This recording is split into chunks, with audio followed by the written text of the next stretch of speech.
Hai Sobat Fakta, pernah lihat Porsche 911 yang kayaknya habis makan mobil kecil terus nge-gym 10 tahun? Kemungkinan besar, kalian lagi lihat hasil karya Akira Nakai, pendiri Rauh-Welf Begriff yang misterius, atau RWB yang terkenal di seluruh dunia. Ini bukan bengkel modif biasa, ini tuh fenomena global, subkultur otomotif yang unik, dan visi tunggal dari seorang seniman Jepang yang sangat berdedikasi. Nakai-san, begitu panggilan akrabnya dari para penggemar dan klien, bukan cuma pembangun mobil, dia itu seniman yang pakai sasis Porsche sebagai kanvasnya, mengubahnya jadi mahakarya patung jalanan yang unik banget, dan pasti mencuri perhatian. Rauh-Welf Begriff, yang kalau diterjemahin dari bahasa Jerman artinya konsep dunia kasar, pas banget menggambarkan jiwa dari mobil-mobil keren ini. Ini mengingatkan kita sama masa-masa awal Nakai-san dengan kru drift rough world, tapi juga nunjukin gaya agresif, hampir liar, yang dia kasih ke mobil sport klasik Jerman ini. Setiap Porsche RWB itu dibuat khusus, dengan tangan Nakai-san sendiri secara teliti. Dia keliling dunia, bawa peralatannya sendiri, buat masang langsung setiap body kit lebarnya, mastiin setiap lekukan, setiap paku keling, dan setiap spatbornya sesuai standar dia, yang tinggi banget. Sentuhan pribadi inilah yang bikin Porsche RWB bukan cuma mobil modifan, tapi karya seni otomotif yang punya hubungan langsung sama penciptanya. Dampak global RWB ini bener-bener luar biasa. Yang awalnya cuma proyek pribadi di bengkel kecil di Chiba, Jepang, sekarang udah jadi jaringan internasional pemilik dan penggemar setia. Kalian bisa nemuin Porsche RWB melesat di jalanan, dan bikin orang nengok dari Los Angeles sampai London, dari Bangkok sampai Berlin. Setiap mobil dikasih nama unik sama Nakai-san. Kadang terinspirasi dari hal simple kayak bir favoritnya Stella Artois, atau sesuatu yang lebih dalam, nambahin kepribadian lagi buat mobil-mobil yang udah karismatik ini. Komunitas yang tumbuh di sekitar mobil-mobil ini sangat erat, penuh semangat, dan sangat menghargai visi serta dedikasi Nakai-san. Inti dari RWB ya Nakai-san sendiri, sosok yang sering kelihatan dengan rokok di bibirnya, tatapan fokus, dan tangan yang udah ngebentuk Porsche paling unik di dunia. Dia orangnya nggak banyak omong, lebih suka karyanya yang bicara. Ketenangan dan keseriusannya ini justru nambahin aura misterius di sekitar dia dan karyanya. Dia bukan cuma ngebangun mobil, dia ngasih nyawa ke mobil-mobil itu, masukin sebagian jiwanya ke setiap mobil. Ngerti RWB itu berarti ngerti semangat, ketelitian, dan seni pemberontak dari Akira Nakai, seorang legenda sejati di dunia otomotif. Perjalanan Akira Nakai ke dunia modifikasi mobil itu nggak langsung mulus dan penuh sama onderdil Porsche dari hari pertama. Kecintaan awalnya sama otomotif itu tumbuh di jalanan gunung yang berkelok dan jalanan kota di Jepang, di mana dia terlibat banget sama dunia drifting yang lagi naik daun.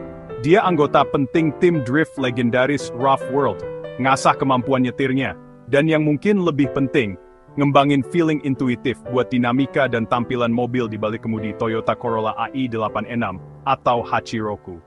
Masa ini penting banget, ngebentuk pemahamannya soal gimana mobil seharusnya kelihatan, terasa, dan nyambung sama pengemudinya secara mendalam.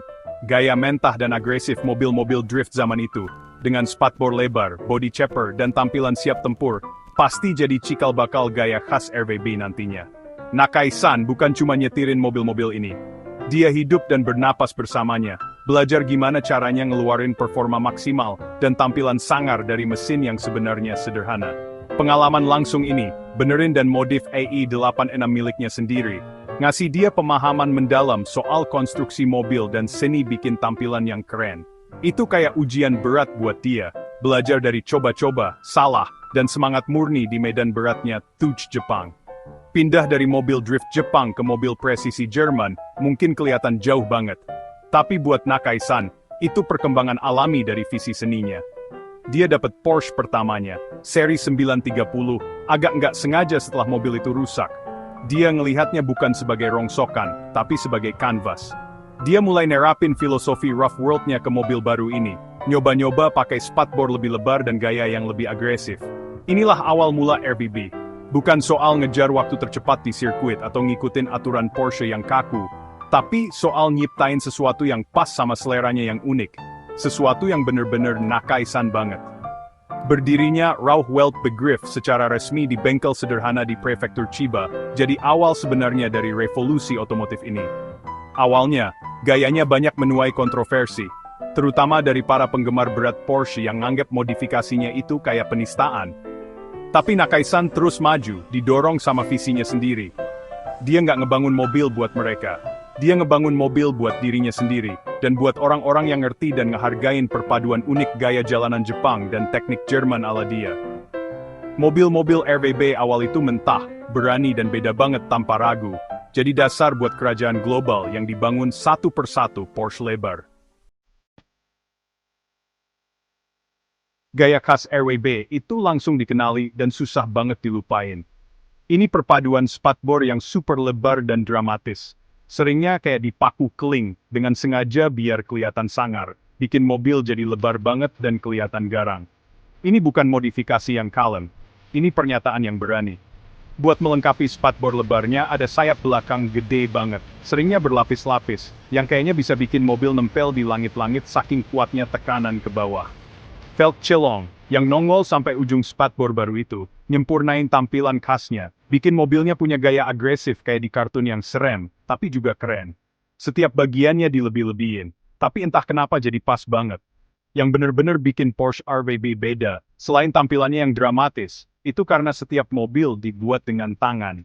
Akira Nakaisan sendiri terbang kemanapun klien dan mobil Porsche donornya berada. Terus, biasanya cuma dalam beberapa hari yang intens, dia sendirian motong spatbor asli Porsche, masang panel bodi lebar yang baru, dan ngebentuk serta nyempurnain setiap bagian dengan teliti. Dia kerja dengan fokus kayak lagi meditasi, pakai alat-alat tangan sederhana, matanya, dan pengalaman bertahun-tahun buat dapetin hasil yang pas dan sempurna. Nggak ada mesin CNC atau proses otomatis di sini. Ini murni keahlian tangan. Kayak zaman dulu waktu mobil dibuat khusus satu persatu, bikin setiap mobil jadi mahakarya unik. Pendekatan unik ini berakar dari filosofi Nakaisan soal pengembangan kedua. Dia percaya, walaupun Porsche udah bikin mobil keren dari pabriknya, dia bisa bawa mobil itu ke tingkat ekspresi yang beda, yang lebih personal. Ini nggak selalu soal bikin mobil jadi lebih kencang kalau diukur pakai stopwatch, walaupun banyak mobil RWB emang kencang juga. Tapi lebih ke nambahin jiwanya, penampilannya, dan hubungan emosional antara mobil itu sama pemiliknya.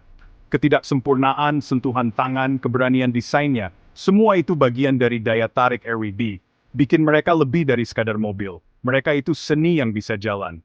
Nambahin keunikannya lagi, Nakaisan sendiri yang ngasih nama buat setiap mobil yang dia bangun. Nama-namanya sering unik dan personal, mulai dari Stella Artois, mobil pelanggan pertamanya yang dinamain dari bir favoritnya, sampai Rotana, Pandora One, atau Ichiban Boshi.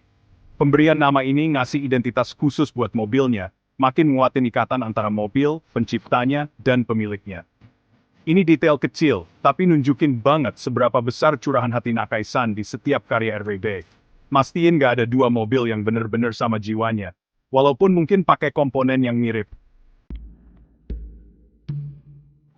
Salah satu hal paling menarik dari proses kerja Akira Nakai itu, dedikasi dan etos kerjanya yang luar biasa, pas lagi ngebangun mobil. Dia keliling dunia, seringnya hidup dari koper, dan pas sampai di bengkel klien, dia bener-bener fokus total sama proyeknya. Nggak jarang Nakaisan kerja berhari-hari dengan tidur seadanya. Kadang malah tidur beberapa jam di lantai bengkel di samping mobil yang lagi dia ubah. Komitmen kayak gini hampir nggak pernah kedengeran di dunia otomotif modern. Nunjukin semangat yang jauh lebih dari sekadar urusan bisnis. Ini panggilan hidup. Walaupun RWB paling terkenal sama model Porsche 911 berpendingin udara kayak seri 930, 964, dan 993, Nakaisan kadang pernah juga nyoba mobil lain, dan orang selalu nebak-nebak mobil apa lagi yang bakal dia garap. Tapi, hatinya emang ada di Porsche klasik ini. Soalnya karakter asli dan rasa analognya, jadi dasar yang pas banget buat transformasi rough world ala dia. Dia ngerti lekukan bodinya, keunikannya, dan jiwanya, jadi dia bisa nyempurnain mobil-mobil itu dengan cara yang pas sama visinya, walaupun bentuk aslinya jadi berubah drastis. Fokus ini ngebantu RWB jadi ikon di kalangan tertentu. Eksklusifnya Porsche RWB juga jadi daya tarik utamanya. Bukan cuma soal punya uang buat beli, tapi soal filosofi satu orang satu mobil. Nakaisan ngebangun setiap mobil sendirian, yang artinya pasti ada batas jumlah mobil yang bisa dibuat. Ini bikin daftar tunggunya jadi panjang banget, kadang sampai bertahun-tahun. calon pemilik harus sabar dan bener-bener komit sama semangat RWB. Kelangkaan ini, ditambah sentuhan pribadi Nakai-san di setiap mobil, bikin mobil-mobil ini jadi lebih dari sekadar mobil modifan, tapi jadi barang koleksi yang dicari banyak orang, masing-masing punya cerita unik. Jadi, gimana masa depan Akira Nakai dan Rauh Welt Begriff? Selama Nakai-san terus berkarya dengan peralatannya dan ngikutin visinya, legenda RWB pasti bakal terus berkembang. Setiap karya baru nambahin babak baru di cerita otomotif yang luar biasa ini. Gayanya mungkin bakal berubah sedikit demi sedikit, nama-nama baru bakal dikasih ke Porsche lebar yang baru, dan generasi penggemar baru bakal terus terpesona sama karyanya. Kita ajak kalian buat terus ngikutin perjalanan Nakai-san dan perkembangan RWB. Ini perjalanan seru yang kayaknya nggak bakal melambat, ngebuktiin kalau semangat dan seni sejati di dunia otomotif itu abadi. Sekian Sobat Fakta, jangan lupa komen, like, dan subscribe pengalamanmu bersama RWB.